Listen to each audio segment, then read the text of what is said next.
ഞാൻ ചേട്ടനെ കാണാൻ കാത്തിരിക്കുകയായിരുന്നു.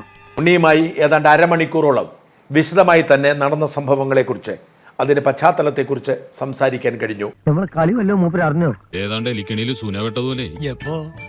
വിപിൻ കുമാർ ഉണ്ണി മുകുന്ദന്റെ മാനേജർ അല്ല.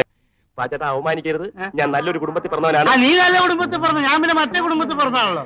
മലയാളത്തിലെ ഒരുമാതിരിപ്പെട്ട സിനിമാ താരങ്ങളുടെ ഒക്കെ സോഷ്യൽ മീഡിയ ഹാൻഡലറാണ്. മനസ്സില്ല, എനിക്ക് ഉറക്കെ പറയണം.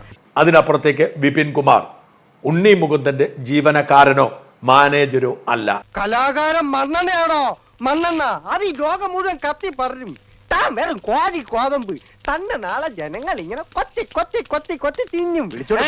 എന്നാൽ തർക്കമുണ്ടായി എന്നത് വാസ്തവമാണ്. ഉണ്ണി മുകുന്ദൻ വിപിൻ കുമാറിന്റെ കണ്ണിലിരുന്ന കണ്ണാടി എടുത്ത് വലിച്ചെറിഞ്ഞു എന്നതും വാസ്തവമാണ്.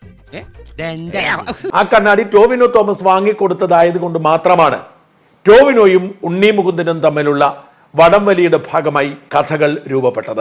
കാലം കുറെ ആയില്ലേ ഈ പകയും വൈരാഗ്യമൊക്കെ മനസ്സിൽ കൊണ്ട് നടക്കുന്നു. ഇനിയെങ്കിലും അതൊക്കെ ഒന്ന് അവസാനിപ്പിക്കും.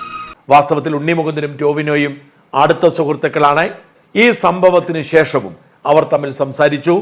ഉണ്ണി എന്നോട് പറഞ്ഞത് ടോവിനോയ്ക്ക് ഇക്കാര്യത്തിൽ സംശയമൊന്നും ഇല്ല എന്നാണ്. നീ ഒറ്റൊരുത്തം കാരണം മാനവ മര്യാദയ്ക്ക് ജീവിക്കുന്ന എനിക്ക് മനസമാധാനത്തോടെ വഴി നടക്കാൻ പറ്റാണ്ടായി. അങ്ങനെ ഇവർ തമ്മിലുള്ള അകൽച്ച വർദ്ധിക്കുന്നതിനിടയിൽ വിപിൻ കുമാർ ഉണ്ണി മുകുന്ദനെ കുറിച്ച് വളരെ മോശമായ പലതും പലയിടങ്ങളിലും നടന്ന് പ്രചരിപ്പിക്കുന്നു എന്ന് വിവരമറിയുന്നു. ആ തെണ്ടി ചെറുക്കൻ നുണ പറയാനും തെറി വിളിക്കാനും മാത്രമേ വായ തുറക്കാറുള്ളൂ എന്ന് എനിക്കറിയില്ലേ. മേപ്പടിയാൻ സംവിധായകനായ വിഷ്ണു മോഹനോടും ഇങ്ങനെ വിപിൻ ചില കഥകൾ പറഞ്ഞു. പറ്റിപ്പോയ അണ്ണാ, എന്തൊക്കെയായാലും നമ്മൾ ഒരേ വർഗമല്ലേ. അതിനുശേഷം മറ്റൊരു പെൺകുട്ടിയോട് വളരെ മോശമായി ഉണ്ണി മുകുന്ദനെ കുറിച്ച് വിപിൻ പറഞ്ഞു. ആ പെൺകുട്ടി പറഞ്ഞപ്പോൾ അക്കാര്യം ചോദിക്കാൻ വേണ്ടിയാണ് ഉണ്ണി കൊച്ചിയിലെത്തിയപ്പോൾ വിപിനെ വിളിക്കുന്നത്. നീ ഒന്ന് ഭൂമിയിലേക്ക് ഇറങ്ങി കിട്ടാൻ കാത്തിരിക്കായിരുന്നടാ. ഒരു കയ്യബദ്ധം പറ്റിയതാ.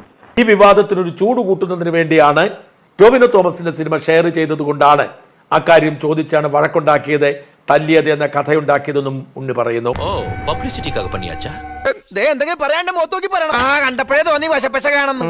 ഈ വിപിൻ കുമാറിനെതിരെ ഒരു സിനിമാ നടി മോശം പെരുമാറ്റത്തിന്റെ പേരിൽ പരാതി കൊടുത്തിട്ടുണ്ടെന്നും അതിലിപ്പോൾ അന്വേഷണം നടന്നുകൊണ്ടിരിക്കുകയാണ് എന്ന വാർത്തയും ഇതോടൊപ്പം ചേർത്ത് വായിക്കേണ്ടതാണ്. കിട്ടേണ്ടതൊക്കെ കിട്ടിയല്ലോ, സമാധാനമായല്ലോ. ഇപ്പൊ കാര്യങ്ങളൊക്കെ വ്യക്തമായല്ലോ.